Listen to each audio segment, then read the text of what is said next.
Well, hello and welcome back to the Ecommerce Podcast with me, your host, Matt Edmundson. Now, this is a show all about delivering e-commerce wow. And to help us do just that, today I am chatting with Tanner Holt from Mach 7 Marketing about this rather intriguing topic of growth-driven design. We're going to get into what that means and how it impacts you and your online business.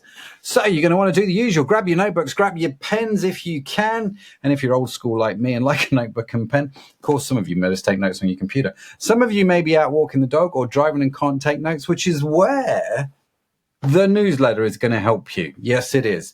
So if you haven't done so already, head over to ecommercepodcast.net, sign up for the newsletter. We have been making some changes to the newsletter recently. So it used to be we would send out the show notes and just basically that was about it, the show notes and the links to make it easy for you to have all that stuff in your inbox. Now we've started to add a few bits and bobs to it. Oh, yes. So the newsletter is becoming more and more useful and interesting and has some great insights. So if you haven't done so already, just head over to ecommercepodcast.net and sign up to the e-commerce newsletter, which is what we are now calling it. Be great to see you in there. Come and say hi. Okay. And of course, a very warm welcome to you. If this is your first time with us, I almost forgot. I'm terribly sorry. But welcome to the show. If this is your first time with us, it's great that you're here. Great that you're with us. Like I say, this is just a show about e-commerce. I do e-commerce and I just love to talk to experts in e-commerce, founders in e-commerce, and just figure out how we win on this whole journey. Because it feels like it's a little bit more complicated than it was when I first started way back in 2002, if you can believe that. But yeah, there's definitely a few more things to think about, like growth-driven design. So let's talk about today's guest, Tanner Holt, the mad scientist of search engines. Oh, yes. Now, with nearly a decade of marketing experience, he's worked with big names like IMAX, eMusic, and MTV, winning an International Business Award along the way. So from driving triple-digit traffic growth for local businesses to landing 1 million views for Simon & Schuster, Tanner knows how to get results. Yes, he does, which is why he's on the show. Tanner, welcome, man. Great to have you. How are we doing? We're doing great, Matt. Thanks for having me. Oh, it's great that you're here, man. Great that you're here. Now, whereabouts are you in the world? Yeah, I'm based in the U.S. in the lovely state of Utah. So. One of the few states in America that I've not been to. That's a shame. It's got to be at the top of your next list. I really do want to go to Utah. It's apparently it's beautiful. It is. You got the nice slopes coming up for this winter, and then in the summer you got the good national parks. So it's everything for every season. Everything for every season. Is that the tagline? Because if it's not, it totally should be. It should be. But we should call up that the tourism department now and tell them that. You should register the domain, everything for every season, and just trademark it, patent it, do whatever you need to do. But I think that's quite cool. Well, listen, man, thanks for joining us. Let's jump straight into it. What is growth-driven design? This is a phrase I see on your website. I know that you've spoken to the team about it here. What is it? Let's start there. Yeah, so it's a new approach to traditional web design. So let's kind of go over what traditional web design first is before we get into growth-driven web design. Mm-hmm. Traditional website design for someone is nowadays, back in the day, you usually had to find an agency or you do it yourself. And you say, hey, agency, I want a new website. You pay them a lot of money. You wait 3 months and then they launch it and they try and make this perfect product and you're usually unhappy with it. And most people expect it to launch with tons of traffic and, tons of sales, and that doesn't happen. Yeah, then have to add the marketing piece, right? Growth-driven design is a little bit different. Instead of having this 3 months, let's look at it like a staircase, right? You kind of have your first 3 months where you're really doing nothing. You launch, you get a little bit of traffic, and then most people will wait, maybe a year or two, and then they'll do that same process over and over. Like this big, long staircase. With growth-driven design, we're actually testing and using data. You're starting with a minimum viable product, so you still have a little bit of a strategy, but you're starting with your base pages. You don't need some fancy calculator on your website right at the beginning. Add that if your users want it. And that's the whole point of testing. Why build something if they aren't going to use it? The last thing you want to do is build some resource that's going to cost you $2,000, $3,000 that no one wants. And that's the difference with growth-driven web design is you start with that minimum viable product and you A/B test and add things as you go. So that's a really interesting. And I've actually heard this phrase before, this growth-driven phrase, and I'm trying to, as you're talking, it sounds familiar a little bit. I'm trying to rack my brains. Probably HubSpot. HubSpot is a big founder. Yep. Yes, this is where I knew I'd heard something similar, and where in effect I love this strategy. You start off with a minimum viable product, you build something quick. It does not have to be perfect. You launch it and you see what goes on, and you test and you build on the basis of data and where it's all going, which on one hand, it sounds wonderful, right? But on the other hand, I guess my question is, are we too used to doing it the other way, right? Are we too used to sort of, because let's face it, we all get emotionally involved, don't we, in what we're building and the way things look. I mean, how easy is it to do? I guess would be a good question here. It used to be a lot easier. We always hear, hey, Google's making AdWords, and that's supposed to simplify business owners' lives. But if you look at it, companies have like 10 people just to manage one AdWord account, right? Yeah. Make it simpler Tell me or about it harder, right? So it is a little bit harder than it used to be. A few years ago, I think, has it been 2 years already? Probably about 2 years that they had Google Optimize, where you can go and you can A/B test your website for free. The problem with testing now is it is a pay-to-play game. You generally have to have some really nice software. And for starting out, that generally doesn't make sense. So you have to kind of take a stab in the dark with your minimum viable product. But what a lot of people don't do is they don't follow those metrics. If I were to go back and say, like, the biggest mistake that I see new people, I do a lot of freelancing work on Fiverr. So I get a lot of these new people that are so excited, wanting to launch, that perfect, they're emotionally attached, but they don't know what metrics to watch and to test. They'll just say, I didn't get sales this week. And then they go change everything and they'll change 10 things. Well, what things made that increase or what made that decrease? The majority of people starting out don't even have the right, they're like, I just had 50 people come on my website and I didn't get a sale, when we know most sites generally overall convert at 2 to 3%. So if they're not at least 100 visitors, it's hard to tell that. So metrics are a really big thing at the beginning. But to start out, a lot of people could do what I like to call, and this is kind of where I've developed my own philosophy, is microtesting at that ad level. You do your testing on the ads and implement it to your site a little bit later. So that's how you can say your small dogs can compete with those big dogs like Netflix and Amazon. So how do you, I've heard this idea before. I don't think I've heard it called microtesting, but this idea you're testing with the ads. Just explain to us your process a little bit, Tanner, on how you do that. What do you mean when you say do microtesting with your ads? Yeah, so I like to do with a color block. And the first thing I test is, hey, am I solving a problem that people actually need? And I'll just take, it'll be, usually 10 words of text, and it'll say true or false at the top. And it might be true or false, I've spent all of my ad budget and my website isn't performing. And if people click that, I know that's a pain point. And then the next test, I'll kind of line it up and I just do it to 400 impressions, nothing big. Each test maybe is only $25. So again, we're not looking at statistical significance, but statistical significance would be maybe hundreds of dollars a week. Yeah. But we're getting a good stab in the dark within 24 to 48 hours, enough to say, okay, here's my problems. I generally want a 1% click-through rate, and I want that click to be under 50 cents to validate. And I call it a minimum viable concept. And I might get 4 or 5, but I'm going to take that best one. And I know this is the biggest problem or the biggest desired state, then I'll make headlines for it. And after I do the headlines, I'll do the offer. That was my biggest mistake starting out, is I had my offer, hey, let's do a video audit. Everyone on Fiverr's buying it. No, I wasted so much time when people just wanted a checklist. If I would have validated that there was a checklist, I would have saved myself hours of free audits if I validated that one thing. So you kind of validate and you get people to your website and you make changes as you go. Again, you're using that scientific process. Is it statistically significant? No. Yeah. But it gets you a lot quicker where you want to be. Yeah, I think this is something which is I've always found quite intriguing, because if I think about let's talk about ad agencies, right? So let's talk about, most people have an ad agency. They don't tend to manage their own Google AdWords. And so going to an ads agency and saying, right, I want to do these micro tests. This is the kind of thing that I want to test. I don't think they like that. Maybe that's wrong, actually. And if you're an ads agency, please don't shout at me. I will stand corrected. Maybe it's something that people aren't really used to doing. And I don't know if you've got any advice here, because I think a lot of people who are starting out, maybe you've got an ads agency involved at least a little bit, because I think it is, like you say, you need 10 people just to manage an account these days.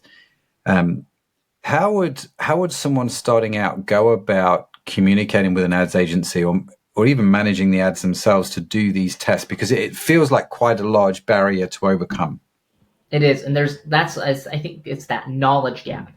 Most business owners, I mean, there's some that don't have enough time because they're getting enough sales and they're focusing on their business. But generally what I've seen, at least more on that Fiverr side or that Upwork, is the knowledge gap. So they outsource, but they don't ask the right questions. So the first thing I would ask is, have you done, generally people will ask, hey, have you done this for, let's say, a supplement company?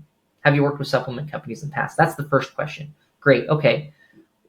Are you using the exact same copy over and over? Because let's be honest, most ad agencies want to scale, and testing makes it a lot harder to scale when you're running different ads. And that's where I think you're going to have that conflict with the ad agencies saying, hey, yeah, we want to test, but we want to test a little bit and have little variation so we can still scale and do a lot of clients. Yeah. I think looking for an agency that has not only worked in your same industry, but also is telling you, hey, are you using generic messaging, or are you just using AI prompts? That's another thing I'd ask today. How is AI used in your process? Yeah. What's the human part of your process? Yeah. That's the biggest mistake is, I see people just copy and paste from ChatGPT. Yeah, this is going to be a winner. And it's not. And then people get frustrated. Oh, I got it from AI. It should have worked. You need that little bit of expertise usually at the end. It can get you 80% there, but that final 20%, crossing that finish line generally is going to require some type of expertise or past experience. Yeah, no, fair enough. Fair enough. It's helpful because I think this idea of testing things on ads first testing, like you say, the problem, which I thought was quite clever. Then once you've understood that, testing headlines with the ads before you've even really spent massive amounts trying to design stuff on a website, all for very little money. You've spent a few $100 and actually you've got some really key data, haven't you? And I think it's a really smart way of doing it. And I can't remember if Tim Ferriss talked about it in the 4-Hour Workweek, but he definitely talked about building a minimum viable product and testing it and seeing actually whether people click. This is a really great way of doing that. We've done this kind of thing in the past to test things like a title for, if I was going to write a book and I wanted to know what to call that book, then I would run ads with different titles in there to see which one, got the most clicks kind of thing, which one resonated with people more. Or podcast titles, what do I call my podcast? Well, $25, I can tell you which one people click the most on. And so it doesn't necessarily have to go anywhere, but it's quite an interesting way of using ads. How long have you been doing this? For about 2 to 3 years with the microfunnels. And what's really interesting, and I like to call them minimum viable concepts, because you should generally get a list, but hey, you get that headline that works. It doesn't only work for your headline for your ad. Put it in the copy of the landing page. Put it in your subject line email. Put it in your print. It's going to work. And that's what I try and tell people. Hey, it's about the concepts. Like, yes, at the end of the day, when I work with people, I want to have a funnel that generates sales, because at the end of the day, that's what people want, right? Yeah. But if I were to say what's really more important that people lack is hey, I can use this to validate everything in my business. Yeah. And that's why I call them those minimum viable concepts, because you're validating building blocks. It's a really great way of doing it. Have you got any stories around this? I'm really intrigued. Everyone loves a good story. Yeah, let's see. A good story. Are we looking for a good reward story or a big fail? Oh, let's do both. Yeah. Start with the reward and let's do the fail. Okay. So I think the biggest reward that we had is we had a coach. He was a sexual wellness coach just starting out his business. And he had gone through 2 or 3 different, trying to do things on his own. We met in a networking group and he had tried everything, but he just wasn't getting any leads. Well, we went through and we were able to validate, what he was looking for. And he started getting more leads within 1 month of just these micro tests. We didn't even do the full funnel. We weren't putting a full ad budget. And he had more success than he had in all the other types of coaching. So I think that's like one win when it comes to, and like he understood the process. I mean, the best part was he could start doing a little bit on his own. And it was a collaborative effort by the end. And we're still working with him, fine tuning the pitch, because eventually we got the leads. And then we just learned that, hey, we need to work on some salesmanship, right? Yeah. But we were able to identify that, which was really good. Another really great win, and this was just one micro test, is we were working with a Spanish course, and their target market was US people that wanted to travel. Well, we just tested a few different areas, and we found that, again, going back to those minimum viable concepts, it was about 80, 90 cents a click. We got it down to 10 cents a click because the conversion rate was so good with expats living in Spanish-speaking countries, because no one's targeting those countries. Wow. And those are the people that need it. They have a true pain. And we were able, instead of coming up with some fluffy article about, hey, learn Spanish in 10 days, it's, hey, how to negotiate your rent when you're a digital nomad. Titles that actually add value. So within one test, we took his costs down by what? 100%, going from 80 to 10 cents. So that already right there was savings. And then we got further along and were able to build that. So I'd say those are the two big success stories. The failure would probably be, the best failure I always like is kind of that checklist one that I was talking about is, man, if I would have tested, I would have been able to save myself on, I can't tell you how many audits I did, hundreds of audits, free. And some of them turn into sales, and that's the whole point. You think you have to play this game, but man, if I just would have given him a checklist, it would have been fine, and I could have just hopped on a sales call and sold him there instead of spending an hour and then another hour on a sales call, really validating. I think another failure was going through the testing process a little bit, and the person was so set, hey, we have to use my lead magnet, and then having to go back to the drawing board and finding out they wanted something completely different. Yeah. Hundreds of dollars. It was a great ebook. It was nice. It looked fancy. No one wanted it. No one was clicking. No one liked the title. And I mean, we were able to slap the title and repurpose a lot, but it saved a lot. I think at that point, it wasn't a free ebook. People wanted a case study or a free report. That's what we ended up calling it. People like those free reports. That's interesting. And it's really smart too. And I'm a big fan of doing this before you go and build something. Like you say, because it doesn't cost money, and you can actually find out what people want. And I'm always surprised, actually, because what I thought people would want and what they actually want, well, they're quite often two different things, which I find quite fascinating. How would this? I get how this would work if I was starting a new business, like or I wanted to use like a lead magnet or something like that, generate some leads. How would this work if I'm an existing e-com business and I sell supplements? The example you used earlier. I'm a supplement company. I'm kind of thinking, where do we go from here? What's next? What should I be thinking? Yeah, I mean, product development is a great way. Hey, what product should we build next? But let's just say, hey, I want to increase my sales. Let's say we have some coffee alternative that we want to test. Well, what are people looking for in a coffee alternative? Let's find the real problem and then start it there. But I would say the biggest thing people miss is that emotion, and making sure they get that right emotion with the benefit.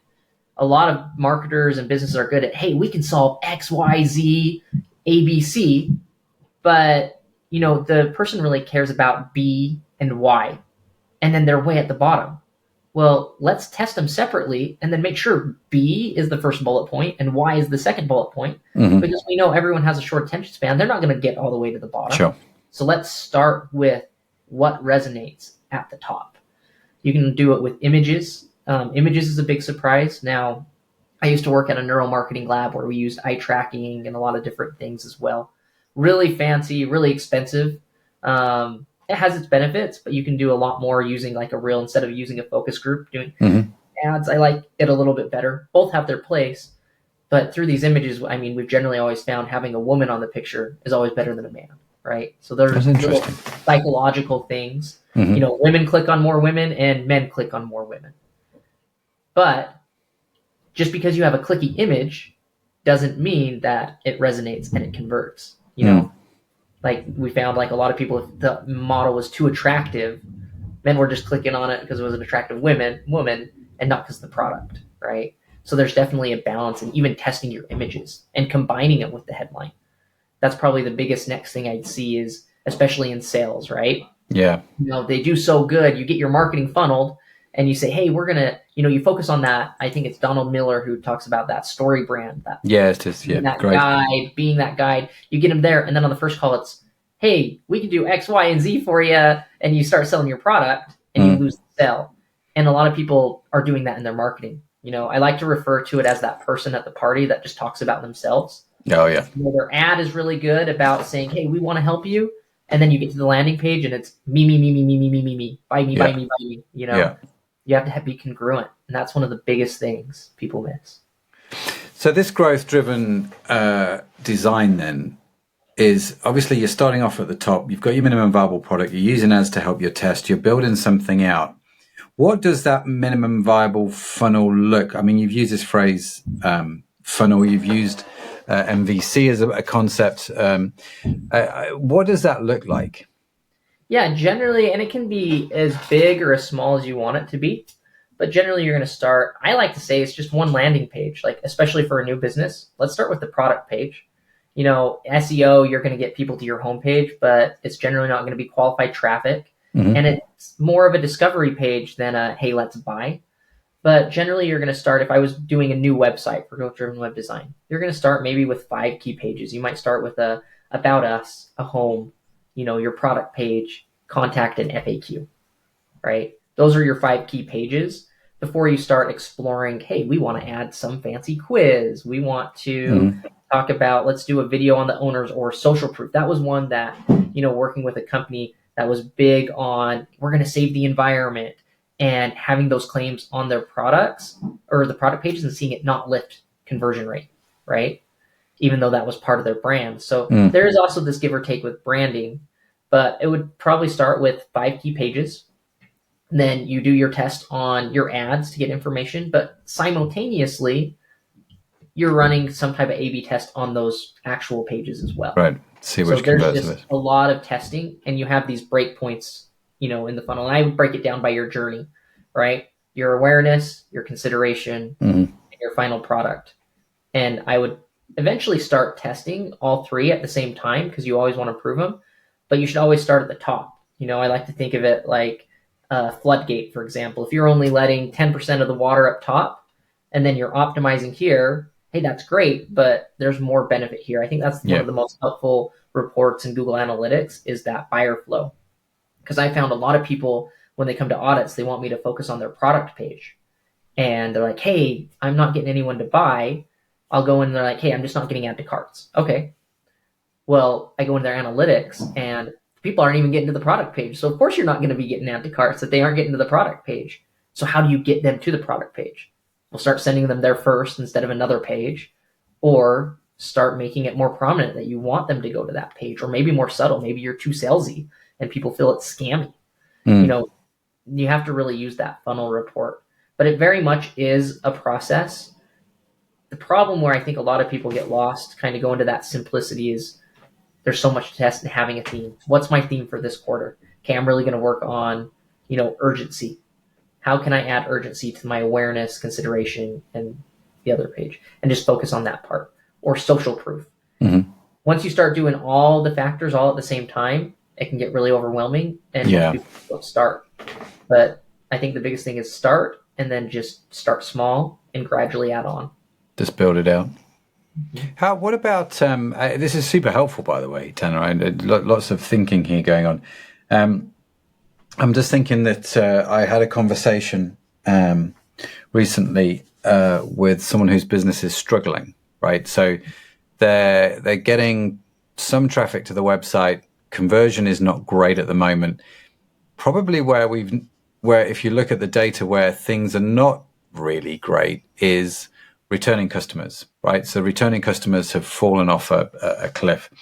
In fact, I was speaking to the previous guest that we had on the show, Frederick. And the only reason this is in my head, because full disclosure, ladies and gentlemen, I recorded that episode earlier. So I've done 2 episodes in one day, which is why the conversation's fresh in my mind. Their returning customer sales are 70% down year on year, right? And so, which is a really interesting place to find yourself. So how could we use your methodology to start to dig our way out of that hole? Yeah, we actually do a lot. So with a client that we've been doing in the supplement industry, they have a cancellation portal. Well, they have a pop-up and seeing how easy or hard to make it so they can cancel. But at the same time, they're getting the information. Mm-hmm. Did you have too much product? Did it not work, right? And you kind of have a little survey, or at least the options in that process. Yeah. Gives you data collection. And then lastly, you can always do sentiment and look at reviews. But the biggest thing that I think is the most helpful personally, and for big sales companies, this is like very common, but interviewing the people that don't buy or the person that lost and ask them why. Because most people go back, and generally you want to have some type of third party, so do some type of interview, because then that eliminates the bias. They're not going to tell you to their face like, your product sucks, right? No one wants to be that rude. Well, some people might, depending on how bad your product was, but you're going to get a biased, response. So having some type of third party go in, and, there's actually companies that do this, is they just focus on those interviews. And what they find is there's generally some miscommunication.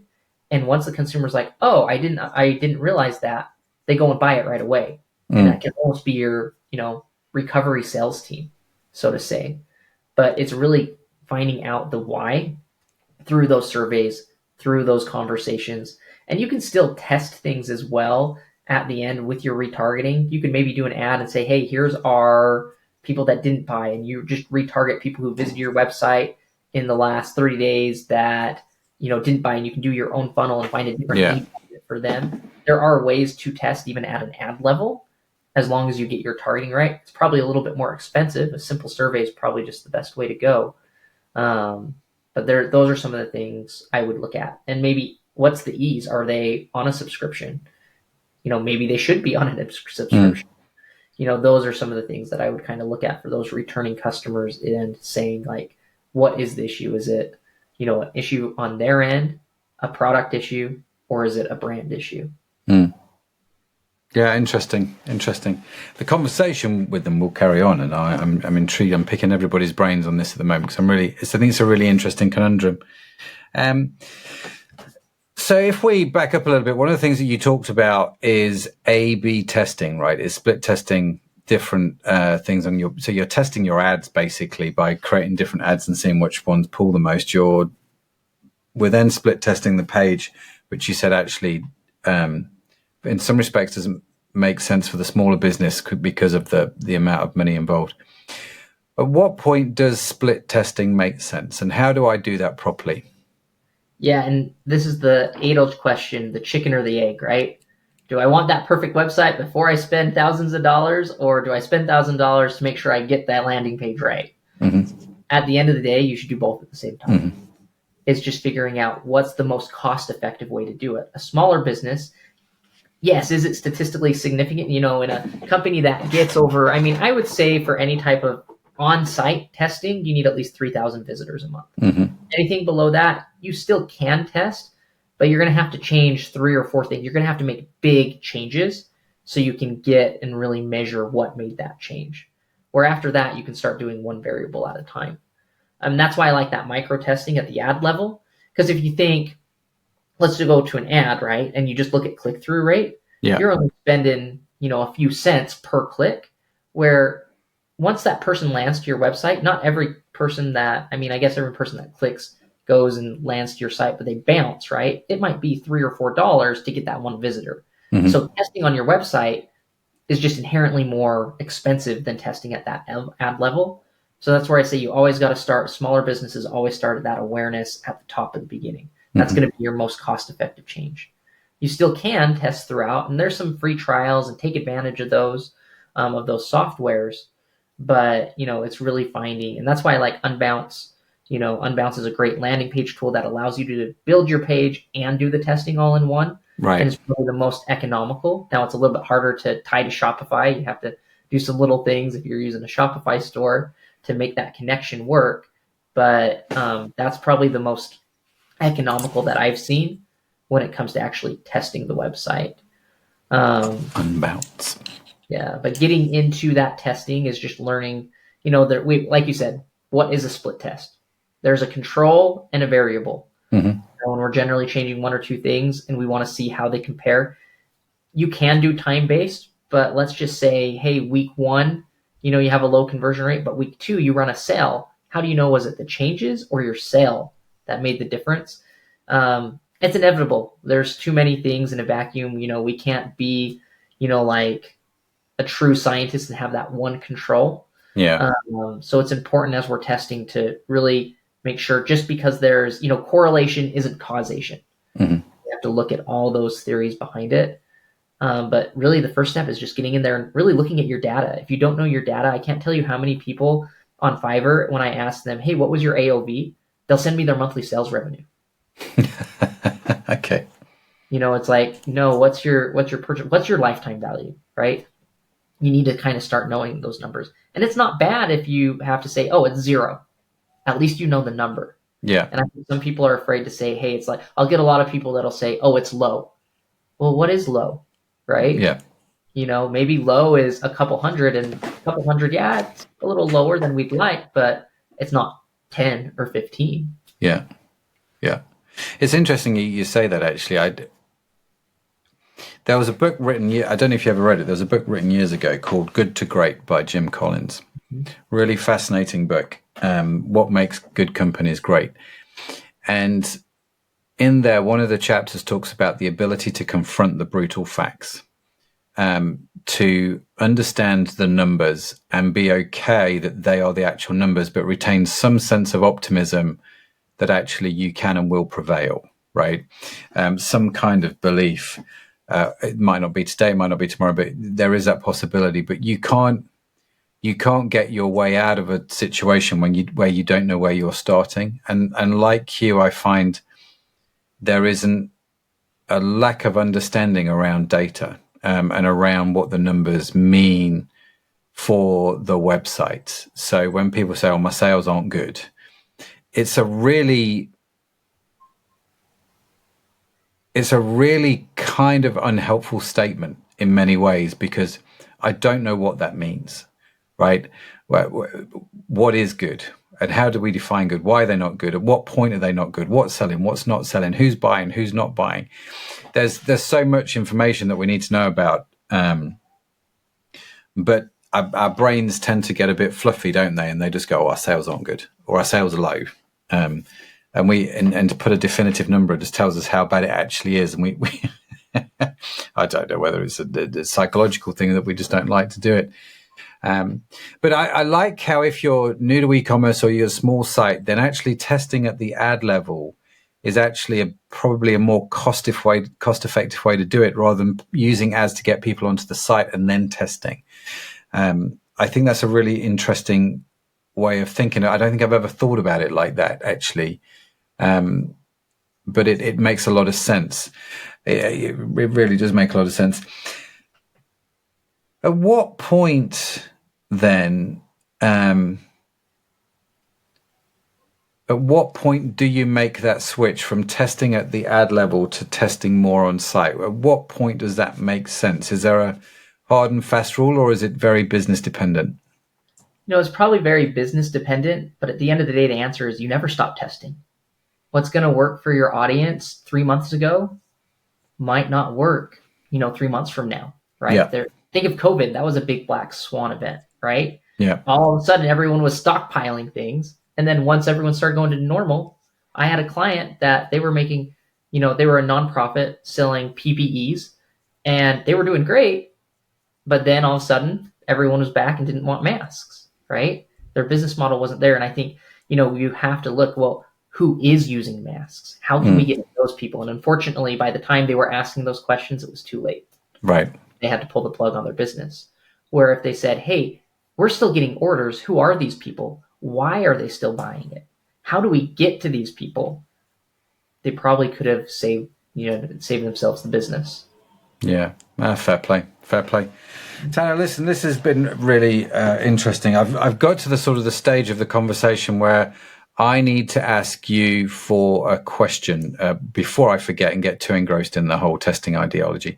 So this is where I like to ask guests for a question for me. I take that question, I then cut out that little segment from the video. We put it on social media and answer it. So what is your question for me, good sir? You said you started in 2002, was that right? That's correct. Yeah. What would you do if you were now starting in 2024? Is it drop shipping, e-commerce, affiliate marketing? Where would you start if you were someone new? Very good question. Very, very good question. I don't know the answer too. And I'm going to post it on social media. If you want to know how I would start all over again here in 2024 and what I would do, come follow me on social media at Matt Edmundson on Instagram and LinkedIn. And you will see the answers there shortly, I have no doubt. Tanner, listen, this has been a really fascinating conversation. Where do you see it going? What does the next year or so look like for optimization, for growth-driven design, for testing? What are some of the things on the horizon that we should be paying attention to? I'm gonna hit that. That beaded drum that's getting hit is AI. AI is everywhere. It's coming in. It's being a lot more sophisticated. I know a year ago, I would never run a site through an audit, but now I will, right? I still think there's a human touch to it because it's definitely not perfect, but seeing how to use AI is going to be something that's going to be really important. You're seeing a lot of people that are doing a lot of testing, focus groups. The way you can produce your content now is a lot quicker, building your tests, building your web pages. I think AI is going to be a big factor in that. The nice thing, go on. I was just going to say the nice thing is buyer psychology. Humans on a psychological level, we don't change. So if you don't know enough of that yet, that's where I would dig in. I think was it Jeff Bezos? He said, and maybe it was from Atomic Habits I was reading, but someone said, you don't look for what's going to change. You look for what's not going to change. No one's not going to want their package slower. They're always going to want to focus on that one thing. And if you look at Amazon, that's what's really there. So what is that thing that's not going to change? Buyer psychology. Try not to get distracted by all those shiny, gems that are out there. There's so many tools out there. Even in AI, it seems like there's a new AI tool every single day. That's very true, yeah. They send me all the emails too. Focusing on the root of, again, the problem and the identity and that buyer psychology. If you can master that, you'll be good at anything. I think that's such top advice, Tanner. I'm not going to lie. I think I'm a big fan of, I call it old school, right? Old school marketing techniques. Like one of the best marketing books you'll ever read is if you're regular to the show, you'll have heard me say this before, is the How to Make Friends and Influence People book, right? Just understand people and you'll be okay. Buyer psychology, understand buyer psychology, how it works, why it works, and spend a lot of time there before you start looking at the ins and outs of how to run a TikTok shop. Right. It's just my opinion. And I maybe because I'm a bit old school in myself, but other people may agree. But I think you're right. I think the things that don't change are those kind of things. Storytelling has become a bit of a fad recently again. I mean, it was a fad a few years ago, then it's sort of come back. And everybody's talking about, I've got to be a great storyteller. You've always had to be a great storyteller. We're telling stories now thousands of years old, because stories work, right? It is what it is. So why would you change it? And getting your head around that, I think, is super important. So top advice, Tanner. I like that. The question I was going to ask that I was curious about is on AI tools. Are you using anything at the moment that you think this is actually quite fun or quite useful or quite interesting? There are some tools out there that I've explored, like testing tools. Yeah. Utilise has a very interesting philosophy. I believe they just got bought by some company now. I don't know who bought them, but they have a very interesting perspective into conversion rate optimization and how they're using AI. They look at more at segmentation and personalization. Yeah. Like that would be, if I was a big business and had all the money in the world to play with, that's where I would look. As far as like people at the beginning, just getting started, man, I'm just a classic Chat GPT, Open AI. Like I know I'm not unlocking its potential, so why go to get distracted by something else? Yeah. I think just learning that really well. There's a lot with images. I think that would be the next thing that I would look at from AI. I've played with Canva's AI that they've updated, and that's been really helpful inside Canva. I know it seems like almost everything you go, because it's such a buzzword these days, everyone's adding some AI. I think I was studying Spanish today, and now Duolingo is using AI. Everyone's using AI. Every man and their dog, although it's not technically AI, is it? If you go by its truest definition, but it is. I do like to ask what tools people are using, but I'm with you. The tools I use the most: ChatGPT, Claude. I use a lot. I use Claude for copy more than ChatGPT. Claude's quite an interesting one, and Perplexity. I just think as they've revolutionized search in many ways for me, and I think it's really, really clever. I really like Perplexity, but then that's just me, and they tend to be the three that I stick with. There are more. There is a whole bunch of stuff out there. But like you, I'm kind of like, these three will do most of what it is I need them to do, really. I actually like the fact that, we've got an acquisitions and an investment company where we partner and get involved with e-com businesses. And actually, I quite like the fact I can just upload accounts to ChatGPT and say, right, the kind of thing that I'm looking for. Tell me what you think about this. I go away, 5 minutes later, it's got a full report. You're kind of like, this is just unbelievable. Unbelievable what it can do. My new thing has been, I became a personal trainer on the side, just, staring at a computer all day. You need that human interactions. Okay. So I'm taking a spin class. Yeah. ChatGPT is just writing it all. And it can get it down to the second. Hey, that's incredible. Where am I don't want it just on the chorus. I want it to go with the beats. But it saved me so many times with building playlists. It's amazing what it does. I never would have thought to do that. I have one of those Peloton bikes, and I know we're going off piste here. It's not about e-commerce, just it is what it is. But I have a gym at the house, and I've got one of those Peloton bikes inside it. And I have to be honest with you, it's a recent thing. I bought it secondhand because there's no way I was ever going to pay full price for one of those things. It's ridiculous. Peloton, if you're listening, it's just ridiculous what you're charging. Please get a grip.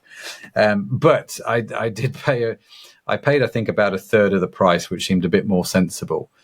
But I really, really like those spin classes. I'm 50 years old, never did a spin class my whole life. And now I do 3 of them a week. They're just fantastic. So I get the reason why you enjoy that. They're just good fun. Yeah. No, and I mean, AI, a little known secret that I'd go, here you go, all you fitness enthusiasts, is don't get a personal trainer. Just ask ChatGPT. Yes. Give it the right prompts. Yeah. Give it, some programs and say, go look at these news article circles that you trust, and that can be your personal trainer right there. I know I've seen some really cool, expensive apps there that'll monitor your body, but most people just need the basics. But that's what I ended up using to save myself. Instead of handwriting a program for some people, I just plug it into chat. 10 minutes. I'm the same way. I've cancelled all the subscriptions, and I just go to ChatGPT and say, right, this is a workout schedule. Give me a nutrition schedule. It's unbelievable. It is. But anyway, I digress. Tanner, listen, I'm aware of time, so we could talk about AI all night. How do people reach you? How do they connect with you? If they want to know more, maybe get you involved in what they're doing. What's the best way to do that?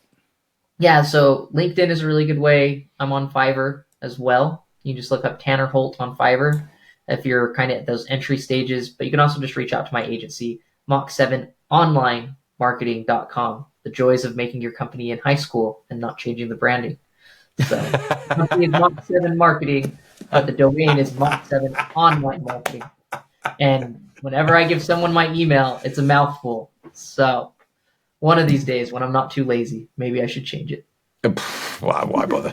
That's what I look at. The branding works. At least it's not Blitzkrieg. That's what it was going to be.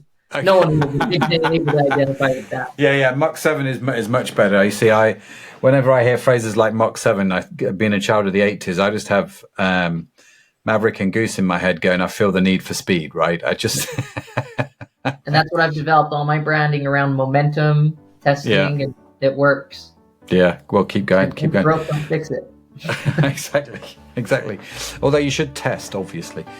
Tanner, listen, thank you for coming on the show, man. Genuinely appreciate it. Lovely to meet you, and thank you for all of your insight. It has been a real treat, my friend. Perfect. Thank you for having me, Matt. Well, what a great conversation that was. Brilliant, wasn't it? Of course, we'll link to Tanner, his website, his LinkedIn profile, and his Fiverr, and all that sort of good stuff in the show notes, which you can get for free on the website at ecommercepodcast.net. If you're on the newsletter, they'll be coming in the newsletter. And of course, on your podcast app, just scroll down because they'll be there as well. You can click straight from that. So do go and connect with Tanner. Do say hi. I'm sure he would love to hear from you. Now, be sure to follow the e-commerce podcast wherever you get your podcast from, because we've got some more great conversations lined up. And of course, I just don't want you to miss any of them. I just don't. And in case no one has told you yet today, let me be the first. You are awesome. Yes, you are. Created awesome. It's just a burden you have to bear. I've got to bear it. Tanner's got to bear it. You've got to bear it as well. Now, the e-commerce podcast is produced by Pod Junction. Our theme music was written by Josh Edmundson. And of course, you can find our entire archive of episodes on your favorite podcast app. And as I mentioned, all of the good stuff to do with the show can be found on the website at ecommercepodcast.net. But that's it from me. That's it from Tanner. Thank you so much for joining us. Have a fantastic week wherever you are in the world. I'll see you next time. Bye for now.